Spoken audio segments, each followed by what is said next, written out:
Chapter 4: The Negro Leagues. The Dilemma of Myopia. Where there is no vision, the people perish. Proverbs chapter 29, verse 18.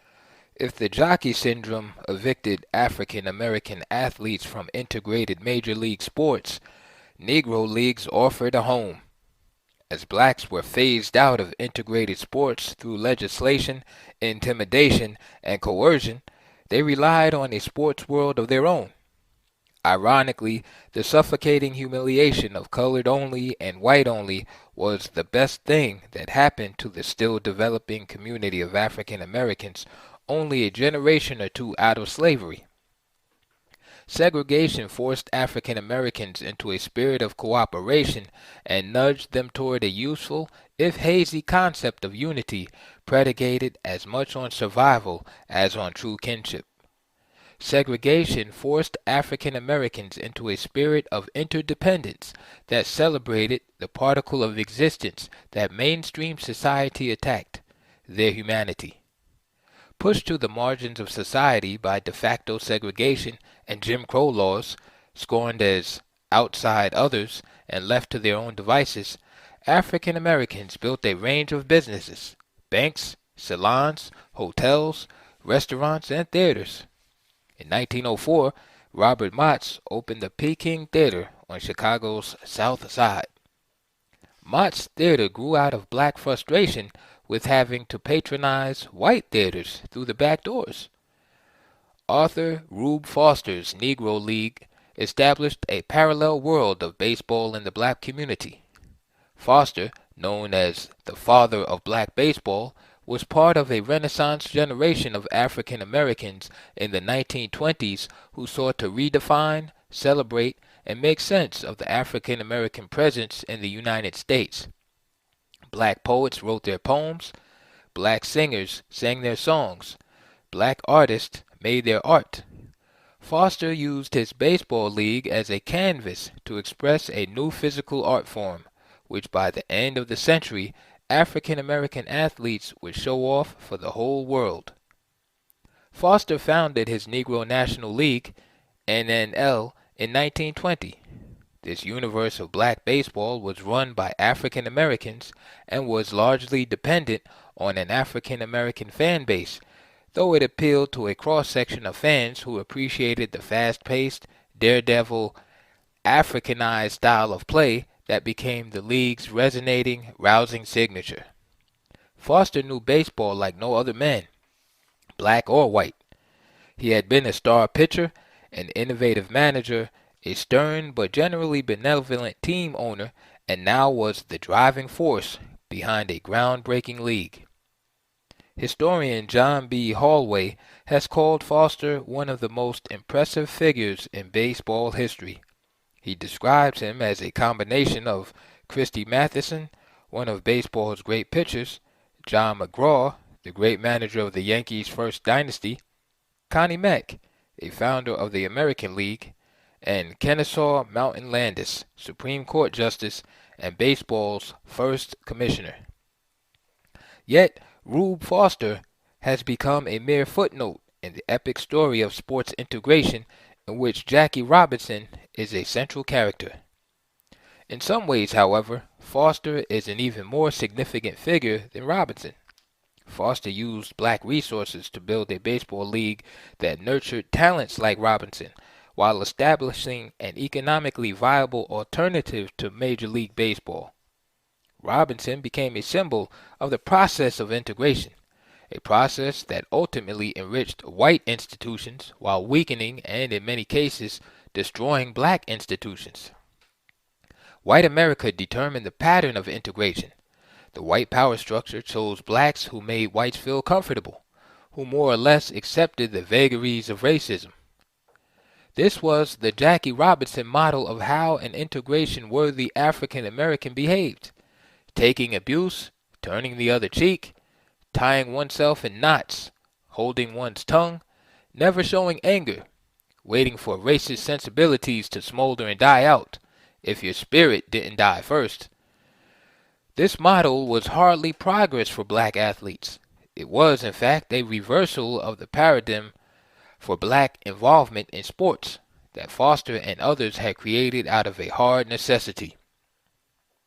Foster represents a significant and rare departure from the pioneering tradition that defined, and to a large extent still defines, the journey of African American athletes.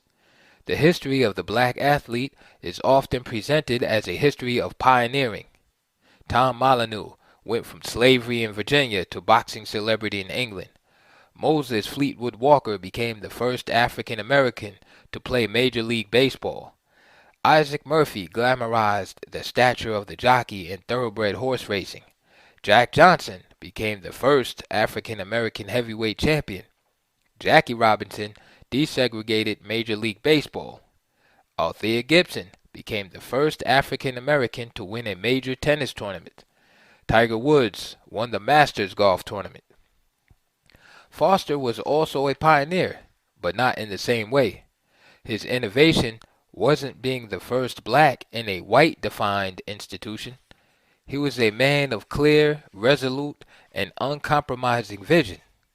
He wanted a professional league of black baseball that was owned, organized, managed, and played by African Americans. Foster was not a dreamer. He was a shrewd, determined businessman with superior organizational skills. His Negro National League marked one of the last times that African Americans controlled their own major league sports organizations.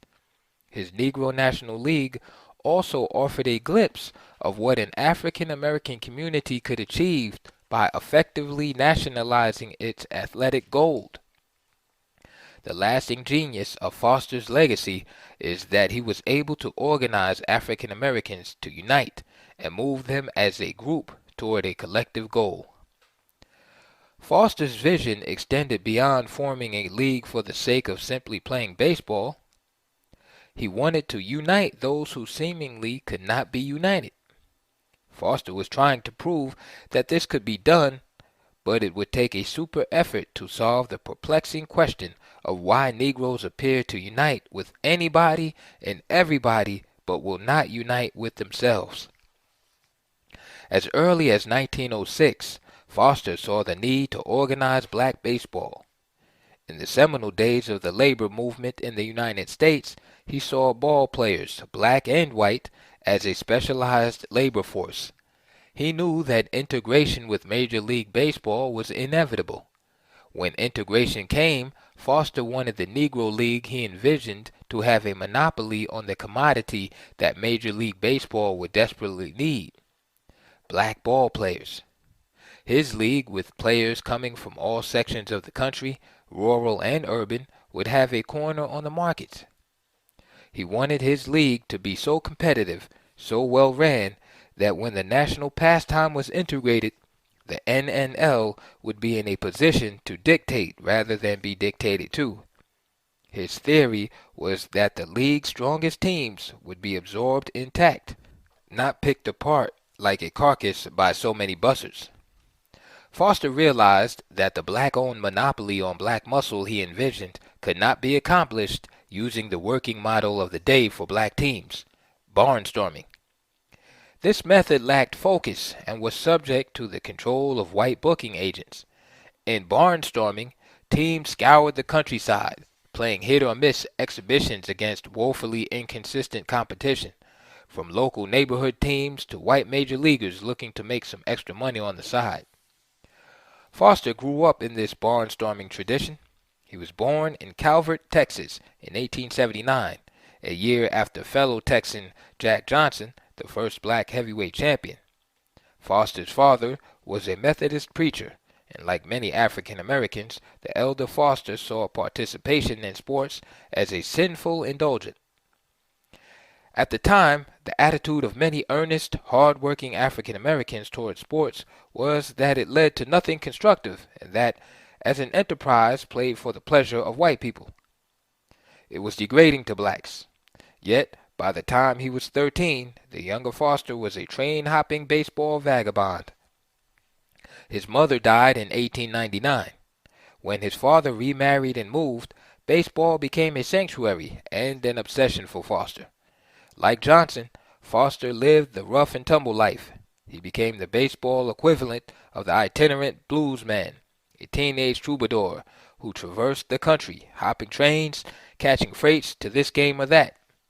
The essence of Foster's character is revealed in his response to an invitation from Frank Leland, the African-American owner of the Leland Giants in Chicago. The owner, in his telegram, warned Foster that with the Giants he would be playing against the best white baseball teams in the area. Foster replied, "If you play the best clubs in the land, white clubs as you say it, will be a case of Greek meeting Greek. I fear nobody." Foster moved to Chicago at 17, stayed for a year, then moved to Michigan to play semi-pro ball.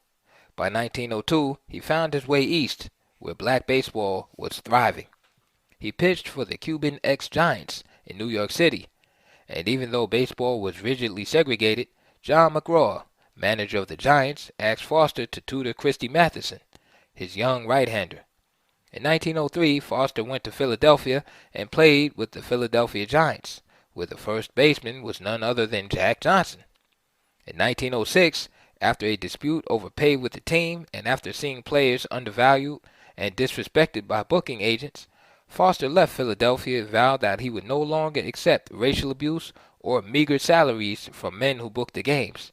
He returned to Chicago to manage the Leland Giants, taking several Philadelphia Giant teammates with him. He became Leland's team secretary-treasurer and negotiated shrewdly with mostly white booking agents, thereby drastically increasing percentages of the gate for Giants players. Ultimately, Foster came to realize that barnstorming, for all of its charm and short-term benefits, was choking the life out of black baseball. Barnstorming was a losing proposition for black teams, which were at the mercy of white booking agents. The booking agents were the liaisons between black teams and the white baseball owners of the stadiums in which they played. Agents like Nat Strong and Ed Gottlieb, and later Abe Saperstein, could make or break teams simply by determining who played where and when. Foster was determined to break this chokehold of agents acting as conduits between the white power structure and black owners.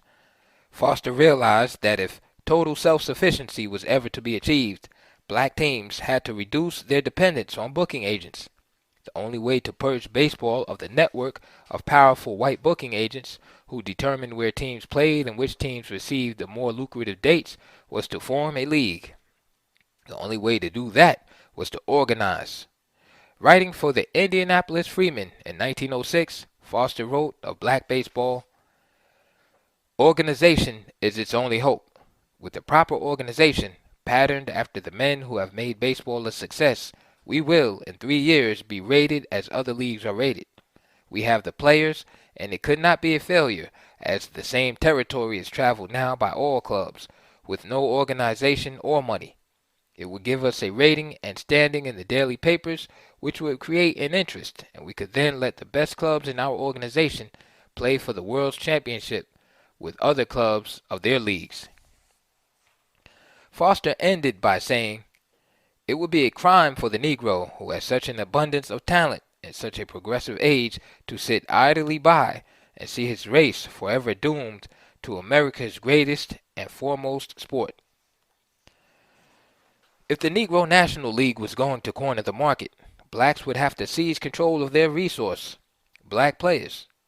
Foster recognized by 1920, and probably earlier, that the emerging battle with the booking agents, the Strongs, Gottliebs, and Sapersteins, was a battle for control over the raw resource of an emerging industry. The battle over control of black athletic muscle would be a consistent underlying theme for the duration of the century. This was a battle African Americans would be hard-pressed to win, because they didn't know such a battle was being fought.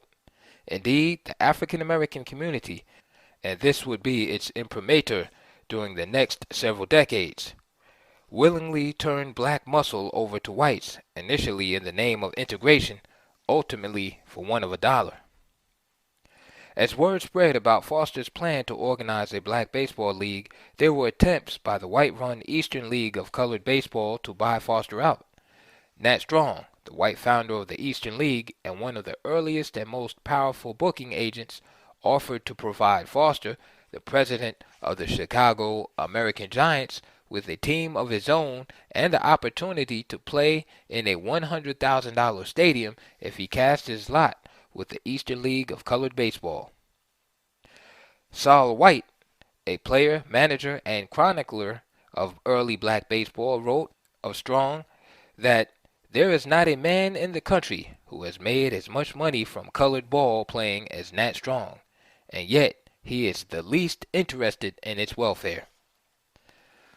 Foster turned down Strong's offer. He fought Strong to a draw. His mastery at booking, achieved during years of booking games in Philadelphia and in Chicago as Leland's secretary, prevented Strong from controlling all of big-time African-American baseball. Foster's fight was one of principle. Dave Malarcher, one of Foster's baseball confidants and the man who succeeded Foster as manager of the Giants, recalled that Foster turned down numerous opportunities to play in white semi-pro leagues because he felt he was needed in black baseball. Foster had had an opportunity to leave Negro baseball and go into white semi-pro baseball because he was the leading drawing card outside of the major leagues back in those days when he was pitching. But Rube told me he refused to go because he knew that all we had to do was to keep on developing Negro baseball, keep it up to a high standard, and the time would come when the white leagues would have to admit us. The thing for us to do, he said, was to keep on developing so that when the time did come, we would be able to measure up. Foster realized that the strength of the black league wasn't just that it was packed with quality players who were otherwise denied a shot, but that it had also developed a distinct, though hard to define, Africanized style of playing baseball. The style was characterized by exciting, daring base running, spikes first slide into second base, and bunting for base hits. Foster's league became a showcase of this black style of ball, distinguished by non-stop rhythm. Foster launched his league in December of 1920. He invited 8 owners of the strongest black teams to Kansas City for an inaugural meeting that would result in the formation of Foster's Negro National League. Although he did not want white ownership, one white owner, J.L. Wilkinson, who owned the Kansas City Monarchs, was part of the founding group. Wilkinson had strong Midwestern connections that were crucial if the new league was to move forward. This meeting in Kansas City showed Foster at his organizational best. To the amazement of the owners gathered, Foster had already secured a charter of incorporation for the league.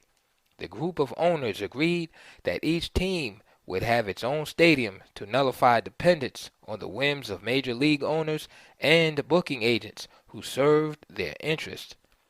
This, however, turned out to be an overly ambitious plan that never materialized. They also agreed on high-minded bylaws that outlawed quote-unquote rating of players on one team by owners of another. In an odd way, considering the racist times, black players before the formation of the NNL were much freer to move around and jump teams than their counterparts in the majors, who were bound and kept in their place by a reserve clause. And it was that very clause, which bound players to a team for life, that Foster adopted from Major League Baseball. Foster realized that this was one case where unchecked freedom did not serve the best interest of his burgeoning baseball league. It's questionable whether this tactic was necessary to the league or just an owner's reflexive instinct for control. Ironically, whether done for the league's survival or to amass power, this was the same form of slavery or bondage Curt Flood would oppose 50 years later when he challenged the reserve clause.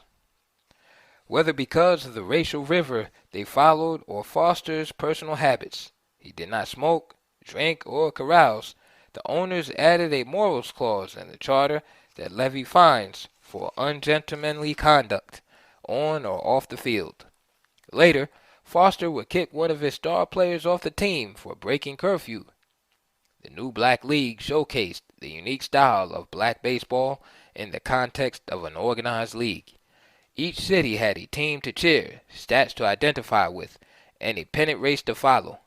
And now, profits were made by black entrepreneurs, and no longer solely by white hands. Foster wasn't the first black entrepreneur to try to organize black baseball. Attempts to organize black teams into leagues began at least as early as 1887, the year blacks were banned from baseball by way of so many gentlemen's agreements. The League of Colored Baseball Players was born and quickly died. In 1906, the International League of Independent Baseball Clubs was formed and included 2 white teams. In 1910, Major R. Jackson, a former manager of the Chicago Unions, and Beauregard F. Mosley, a black lawyer, businessman, and executive with the Leland Giants, called a meeting of black baseball officials to form a National Negro Baseball League of America. They were reacting to the ongoing backlash against African Americans and a desire for self-help and racial pride. The league never materialized. Why did Foster's league take root and blossom when the others failed? Much of Foster's success had to do with the turbulence of the times, his relentless drive, and an emerging African American consciousness.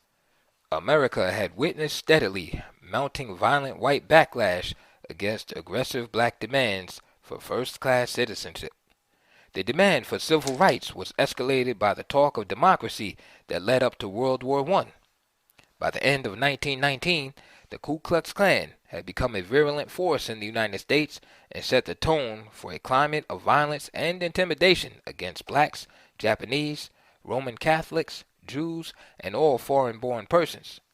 Blacks in particular were under attack as never before, physically and psychologically, by whites who blamed African Americans for an increasing range of post-World War I woes ranging from high unemployment to encroachment on economic and social space. In a manifestation of fear and jealousy that undergirds the jockey syndrome, increasing numbers of whites felt resentment at what they perceived as blacks' advances in gaining social ground. The mere existence and proximity of African Americans infuriated many whites. The attitude is reflected by the comments of a theater manager in Chicago who was asked to explain why African Americans were prevented from buying theater tickets on the main floor of one of Chicago's premier playhouses. The manager said that it was not the, quote, conduct of the Negroes that was objectionable, but their mere presence.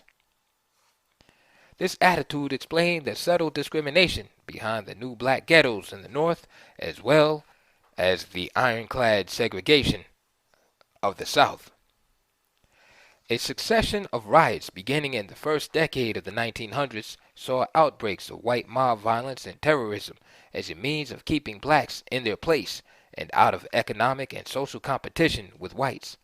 As we've seen, when Foster's friend Jack Johnson defended his heavyweight boxing title against Jim Jeffries in 1910, roving crowds of white vigilantes rioted, killing and beating African Americans. By 1919, the violence directed at African Americans had reached genocidal proportions.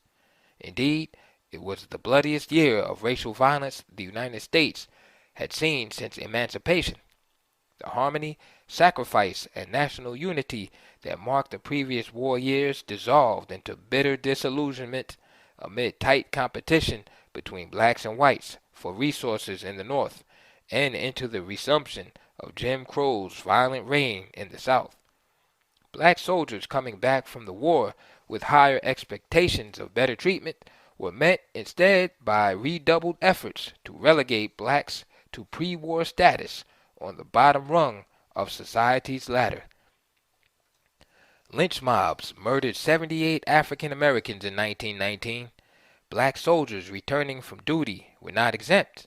In fact, the soldiers in uniforms with rifles incited fear among whites that this black subservient underclass was now armed and dangerous. Of the 78 lynchings in 1919, 10 victims were war veterans. Some of them were lynched in their uniforms. On July 27, 1919, tension in Chicago exploded into a bloody 10-day race riot after a black teenager drowned while swimming, apparently under attack from a white mob. What distinguished this bloody race war from previous black-white clashes was the aggressive nature of black resistance to white violence. Blacks fought back. Rube Foster embodied this aggressive new attitude. He was the model of the emerging new Negro, a phrase coined in 1919 by young black radicals as a way of distinguishing themselves from the traditional accommodating black leadership. The new Negro fought back. Now the shedding of black blood meant the shedding of white blood. White mobs descending on black neighborhoods in Chicago were met with force. The new black attitude was encapsulated by the Claude McKay poem, If We Must Die, which contained the couplet, like men will face the murderous, cowardly pack, pressed to the wall, dying, but fighting back.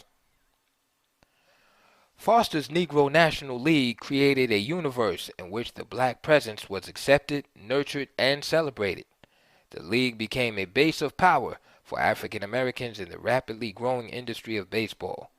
The six-team league, in addition to creating excitement, created employment and gave black newspapers teams to cover. The black press played a pivotal role in the formation of the league. Two reporters helped draw up the founding constitution.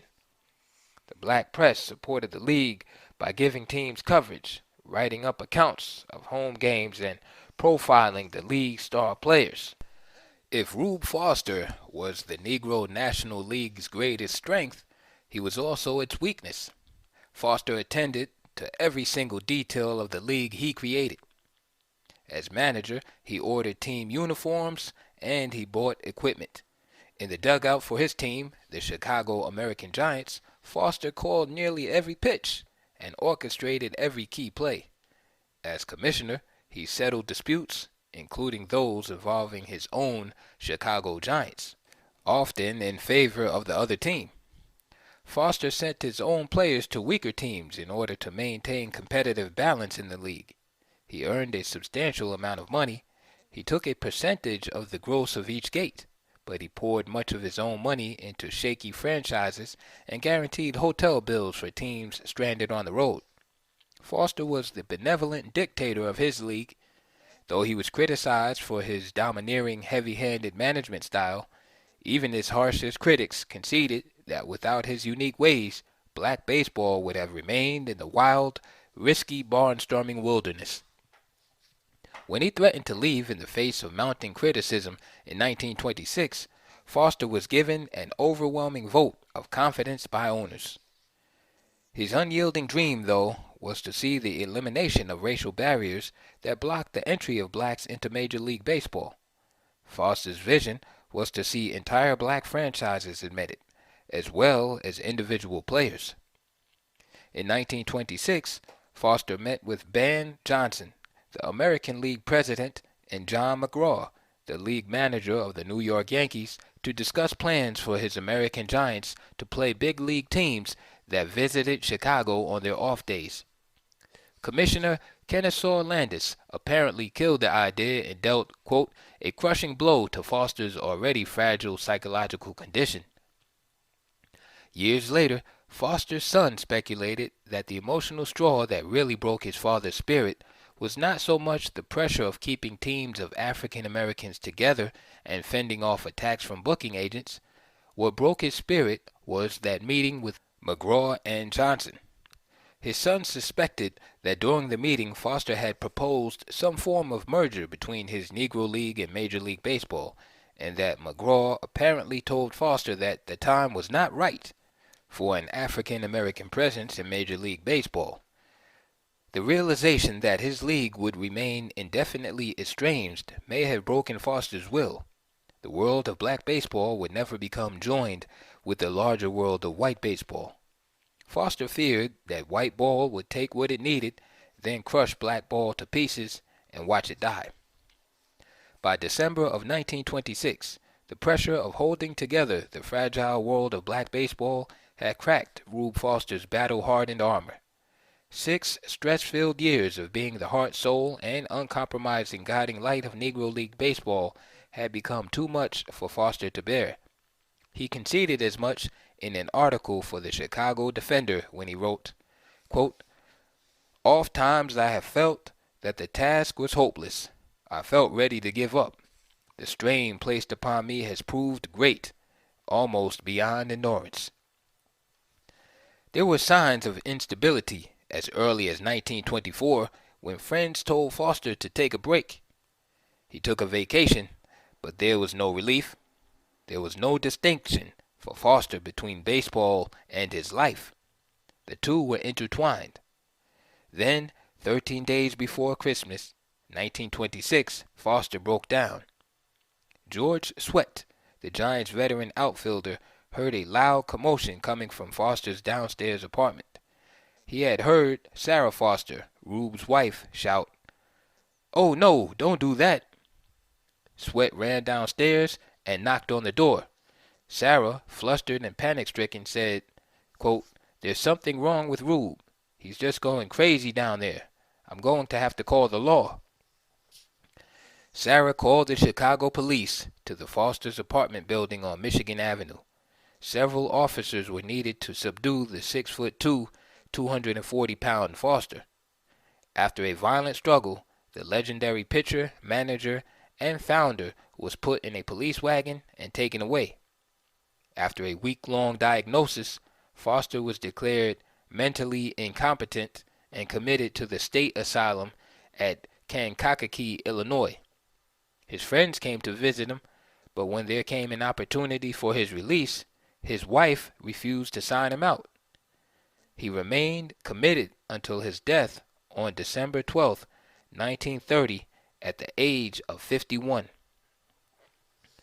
Historians trace the demise of Negro League Baseball to the desegregation of modern Major League Baseball, beginning with the arrival of Jackie Robinson in 1947.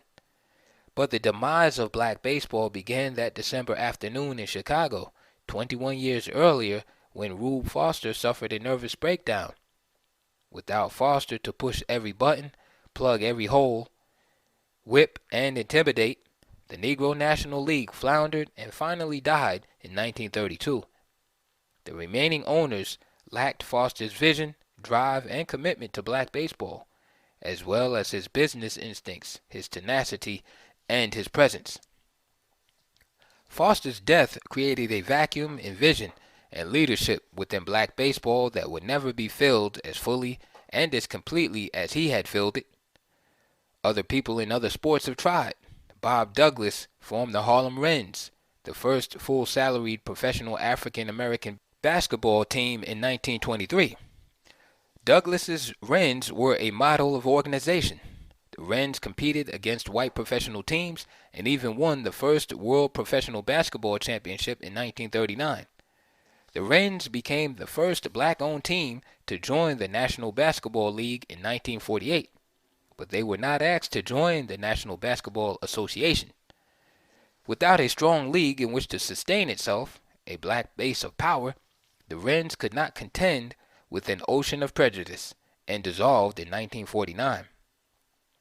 Fritz Pollard, the great Brown University All-American and the first African-American head coach in the National Football League, reacted to pro football's exclusion of black athletes by forming two all-black barnstorming teams.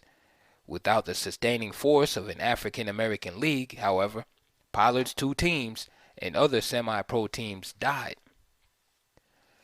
A new Negro Baseball League was formed in 1933 by Gus Greenlee, who was the opposite of Foster. Foster was a baseball man. He knew the game and loved it. Mostly, though, he knew the business of the game from top to bottom. Greenlee, however, was hardly washed in baseball tradition. He was the numbers king of Pittsburgh, a gambler. The Negro Baseball League that Greenlee founded in 1932 is the league most people have in mind when they speak of Negro leagues. Unlike Foster, the new wave of owners lacked vision. More than that, they lacked the dawn-to-dusk commitment required to make black baseball truly succeed. There were good ideas here and there, but none that was connected to a collective vision or philosophy of self-sufficiency. Greenlee, for example, built his own stadium, as did Alex Pompez, the flamboyant owner of the New York Black Yankees, to avoid paying exorbitant rental fees to Major League Baseball owners. But these owners were the exception. Most black owners rented from major league teams as part of an exchange that paid rich dividends for the major league team owners. Although there were African American banks, Negro League teams did not have the same access to capital as the white major leagues. The black-owned banks that did exist lent money to institutions only for life and death survival. Baseball and sports in general was considered incidental to the larger aspects of African American survival and so did not qualify. Without clear goals and strong-willed leaders, black baseball couldn't purge outside influences. In fact, most of the owners depended on revenue from barnstorming and accepted the existence of booking agents as a fact of life. The presence of white booking agents who monopolized black baseball in Rube Foster's era continued. Cumberland Posey, owner of the Homestead Grays, referred to Abe Saperstein, the Chicago-based sports agent, as, quote, a symbol of those who are attempting to edge into professional Negro athletics and to eventually control them. Greenlee, owner of the Pittsburgh Crawfords, had a series of clashes with Nat Strong over who should control black baseball. Greenlee said he understood why Strong opposed a black baseball league, but noted that, quote, he fought the idea with every weapon at his command. There were high points, such as Greenlee's creation of an East-West All-Star Game. This annual game, held in Chicago's Comiskey Park, became the centerpiece of the new Negro League.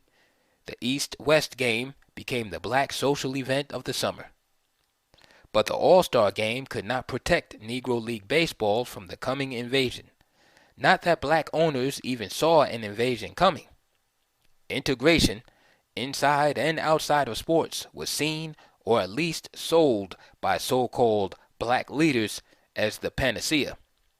Even an avowed activist like Audley Queen Mother Moore, a civil rights worker and black nationalist, was taken in. Moore was a hero to many residents of Harlem, where she worked with Marcus Garvey, the Jamaican-born black nationalist leader, and his Back to Africa movement. She was also an advocate of reparations for slavery, tenants' rights, and education for the poor. Her outrage over the suffering of blacks in America led to years of political action. Quote, they not only called us Negroes, they made us Negroes, she once said. Things that don't know where they came from and don't even care that they don't know. Negro is a state of mind, and they massacred our minds. Moore fought to get black players into the majors. She organized a committee that launched a campaign to integrate baseball. By the end of the 1940s, Moore realized the blunder that had been made in blindly pushing for integration. Quote, but when I look back on that struggle now, that was because I was fighting. I was a communist, but I didn't have my right mind. Now remember, I was a Negro. She recalled in an interview, I've been a Negro, and I know the condition of the Negro mind. A Negro follows. He's incapable of scrutiny. He's incapable of analyzing, and he's incapable of perception. A Negro is functioning with a European mind, a European mentality. So he's not himself. So he doesn't know what's good for him and what's harmful for him, and he'll do most anything. If people are going, he'll go, and this is the way the Negro is. Had I not been a Negro, I would have fought to get our teams in the big leagues. But what I did was kill the teams. We had teams. I found that out later. When our teams played in the communities throughout the country, our communities were ablaze with activities. Our hotels. We had hotels and all. We used to have taxis, shoeshine boys, old women selling candies and peanuts and everything. There was activities. Our youngsters had something to aspire to. There was activities, right? Well, honey, now you have a Negro or 10 Negroes or 20 Negroes there. but the white man gets all the gate. He gets all the receipts from the ball game, the profits. I would have fought to put our teams in. That's a qualitative difference. Between 1943 and 1946, black baseball was more popular than ever. Owners, content to be kings of their own tiny hills, were blinded by short-term gain. Without a tenacious, dictatorial, Fosterian presence to manage resources, the two black leagues, the Negro National League and the Negro American League, never found a way to operate in a manner that ensured that black baseball would have a viable future. The owners did not see the integration armies lining up on the horizon and had no coherent plan of action for how to face the onslaught that was about to take place. An onslaught led by Branch Rickey. By the late 1940s, Major League Baseball was hungry for new blood, fresh blood, black blood. Negro League owners had failed to grasp the implications of Major League Baseball's manpower shortage, its slumping attendance, and its desperate need for new talent, which the black leagues held in abundance.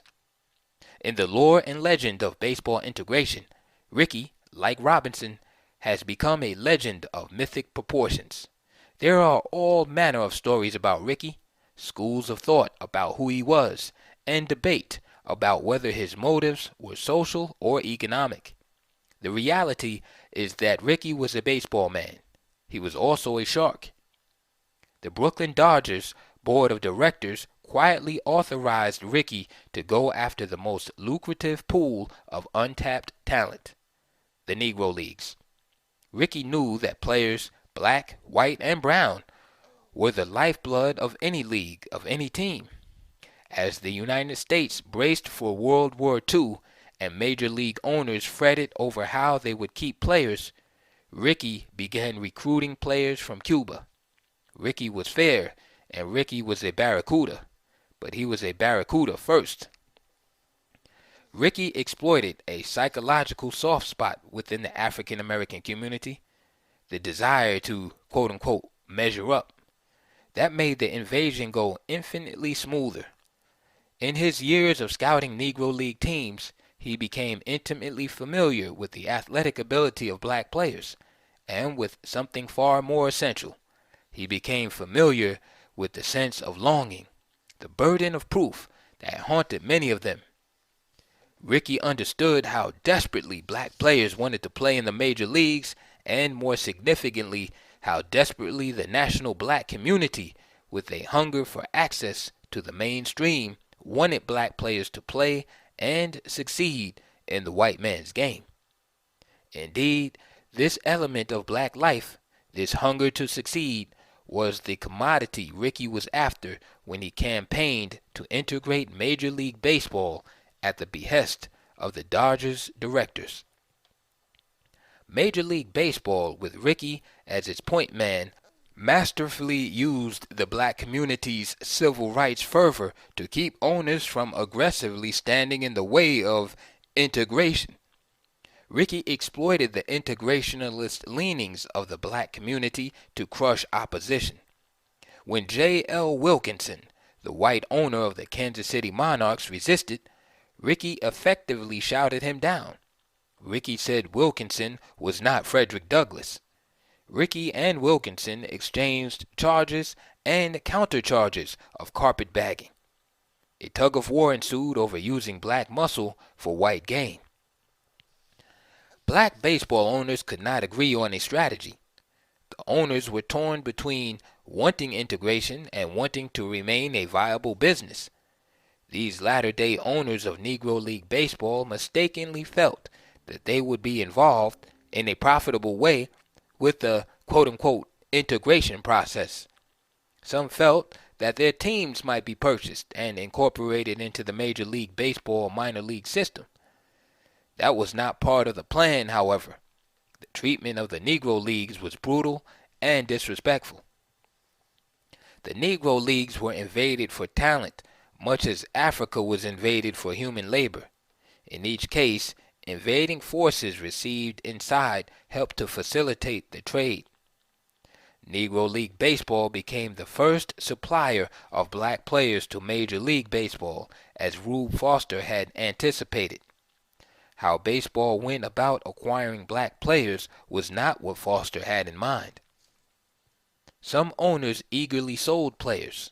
Others watched helplessly as players were signed and snatched away, their biggest stars snapped up and absorbed into white baseball with no compensation for the team. Worse, there was no respect for the leagues that had produced Jackie Robinson, Satchel Paige, and other great players. Rickey brazenly snatched Robinson from the Kansas City Monarchs, saying, quote, "There is no Negro League as such as far as I'm concerned." Rickey said that black baseball was under the control of rackets, referring to the several Eastern owners and gambling associations. Rickey insisted that Negro leagues are not leagues and have no right to expect organized baseball to respect them. This was a corruption of Foster's dream. From everything we know of Foster, he would not have allowed Rickey and the others simply to barrel in and snap up whomever they pleased without compensation or respect. Foster wouldn't have hesitated to use any means at his disposal to keep his league viable, even if he had to ruthlessly exploit the opposition of the major league owners who were against integration. Baseball was unofficially integrated in 1945 when Robinson signed a contract with Montreal. Interestingly, 3 of the greatest landmarks of African American sports history took place outside the United States, a testament to this country's racist response to the emergence of black sports figures. Tom Molyneux fought for the boxing championship in England. Jack Johnson won the championship in Australia, and Jackie Robinson integrated baseball in Canada.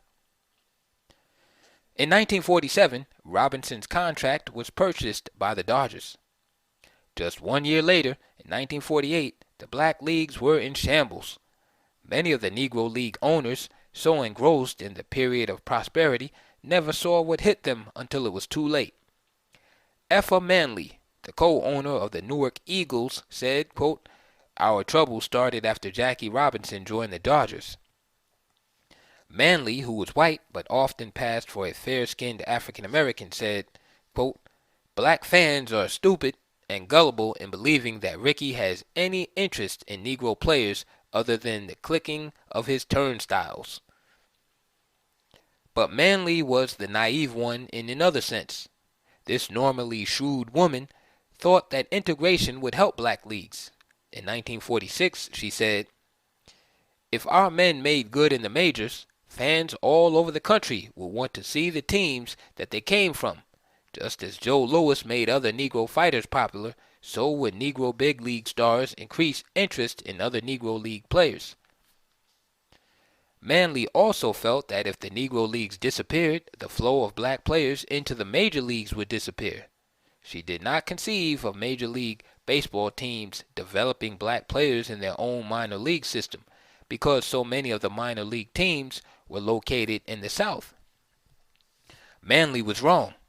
She had put too much emphasis on merely having players in the major leagues and not enough weight on negotiating an appropriate role for the Negro Leagues in the integration process. Black participation in ownership was demolished for decades to come. Unlike Rube Foster, who had worked tirelessly until his death, in fact, despite being institutionalized to keep black baseball efficient and organized, the new owners lacked the combination of vision and dedication required to fight, much less win, a war for black resources, human gold. In a scathing critique of Negro League Baseball, the late Sam Lacey, writing in Baltimore's Afro-American newspaper, said that since Robinson signed with white baseball, quote, "Colored baseball has been acting after the fashion of a mongrel puppy licking at the heels of a prospective master. The years that were spent by friends of the sport, the writers, in an effort to straighten out colored baseball went for naught until Branch Rickey reached into the ranks and took out one of its young stars.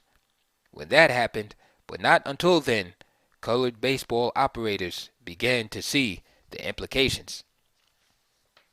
Wendell Smith, writing in the Pittsburgh Courier, said, "Organized baseball has practiced a vicious policy of discrimination against Negro players, and in so doing made it possible for the segregated Negro leagues to flourish and prosper. While wallowing in the mire of segregation and discrimination, the owners of Negro League baseball were the beneficiaries of that vicious system, and they benefited greatly, so much so that the gold blinded them, and they are now firmly caught in their own trap." Still, before the major leagues fully took the measure of black baseball and became energized by the influx of new players and the exciting new dimension that black players brought to their clubs, the Negro Leagues functioned, as Rube Foster envisioned, as a minor league system for Major League Baseball, albeit without official designation. It was a situation that was not sustainable in the long run without some kind of negotiated formal arrangement. The final blow for the Negro Leagues came in 1951, when the southern-based network of minor league baseball teams was desegregated. Now the major leagues had no use for the Negro Leagues, and they slowly died. Major League Baseball had no use for any competing leagues and was not interested in allowing African Americans to sit collectively at the ownership table. By the 1960s, black baseball was effectively dead. Major League Baseball had prevailed. Historians and journalists would spend the next 30 years sifting through the ruins of Negro League Baseball, finding survivors, reconstructing records, and establishing a segregated wing of the Baseball Hall of Fame. Foster was elected to the Hall of Fame in 1981, but the deed and the damage was done, and a pattern was set. A black institution was dead, while a white institution grew richer and stronger. This was the end result of integration. For all of its apparent benefits to white society, segregation had severe drawbacks for whites. The first was that it unified African Americans and helped consolidate their power. Henry A. Scamp said that segregation was leading to a, quote, decline in white influence over blacks, which could only result in a growth of racial friction, unless, of course, segregation was carried to its logical extreme of geographical separation. Segregation helped maintain a social order, but created a fear that, removed from the gaze of whites, African Americans would become free of the spell of white supremacy. In an 1891 pamphlet, William Cabell Bruce, a Baltimore lawyer, wrote that most Southern Negroes still remained, quote, under the spell of the conscious mastery of the whites. He warned, however, that the process of segregation was creating a situation where the Negro, increasingly isolated from, quote, the direct influence of the whites, would become more and more aggressive. In white minds, the danger in allowing blacks to be off on their own unto themselves was that it allowed them to withdraw completely, quote, into separate communities beyond the reach of effective white surveillance, end quote. In an 1899 article, Philip Alexander Bruce wrote that disenfranchisement meant that Negroes were, quote, no longer a menace to organized government, but they continue not the less to be a menace to the moral well-being of the communities in which they live. He said, the whites no longer exercised a beneficial influence over the blacks now that they were concentrated in separate enclaves. Many of those who shared the belief in African American biological doom wanted some modification of racial separation to guarantee a greater degree of white control. Integration of the major leagues affected just this result. It pulled black athletes back into the mainstream, but in a way that kept them on the periphery of real power, safely within sight. The life and death of black baseball is symbolized by the lives of Rube Foster and Jackie Robinson. Foster built black baseball, and Robinson inadvertently helped tear it down. Like Foster, Robinson was a pioneer. Although a generation and different approaches separated them, the two men represented the same general ideals, integration and empowerment. But Robinson did not realize the complex effects of segregation on black and white communities and failed to balance the goal of integration and empowerment. In the end, he achieved one without the other. Rube Foster came out of a political ideology of building strong black-controlled economic, political, and social institutions that could empower the black community from within. His ultimate goal was not to keep black and white baseball segregated, but to integrate an entire black-owned team into Major League Baseball in order to preserve community and continuity. Robinson represented a tradition that emphasized the necessity of achieving full integration and the eradication of all barriers to equality within the United States. Each man essentially gave his life for the cause of initiating an African American presence in Major League Baseball. Foster died at age 51 in 1930. Robinson died at 53 in 1972. Robinson was criticized by many African Americans for seeming to represent the white interest that helped kill Negro League Baseball. The impression was reinforced in 1949 when he testified against Paul Robeson, a man who in 1949 told a gathering at the Paris Peace Conference that, quote, "It is unthinkable that American Negroes will go to war on behalf of those who have oppressed us for generations, against a country which in one generation has raised our people to full human dignity of mankind," end quote. The House Un-American Activities Committee subsequently asked a number of prominent African Americans to refute Robeson's statement. Robinson, the symbol of integration, was the prized speaker. Robinson told the committee that Robeson did not speak for the American Negro. He said that Robeson's claim that Negroes would not fight against Russia, quote, sounded silly. Near the end of his life, however, Robinson admitted that he had been naive in 1949.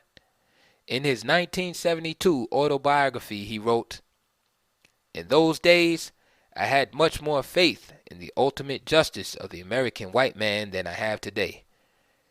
I would reject such an invitation if offered now. I have grown wiser and closer to the painful truths about America's destructiveness, and I do have increased respect for Paul Robeson, who, over a span of 20 years, sacrificed himself, his career, and the wealth and comfort he once enjoyed because, I believe, he was sincerely trying to help his people." 59 years from Jackie Robinson's debut and 76 years after Rube Foster's death, black athletes today represent a majority in professional football and basketball, and a smaller but significant number in Major League Baseball. Yet, decades after the demise of Negro leagues, African Americans are largely excluded from the managerial hierarchy of baseball in particular and professional sports in general. By the beginning of the 2006 Major League Baseball season, 4 of 30 big league managers were African American. There were no African American owners. The most alarming statistic is that the percentage of black baseball players in the majors had dropped to 9%. They are largely excluded from ownership, which creates a domino effect. As sports became a multi-billion-dollar global enterprise, African Americans were largely shut out. Shut out of front office positions, presidencies, vice presidencies, and a wide variety of positions that flow into sports. America's destructiveness, in Robinson's phrase, had worked its magic on what once was a thriving, black-owned industry, stealing its talent base and laying waste to its power. Foster would be appalled at how completely his dream had crumbled.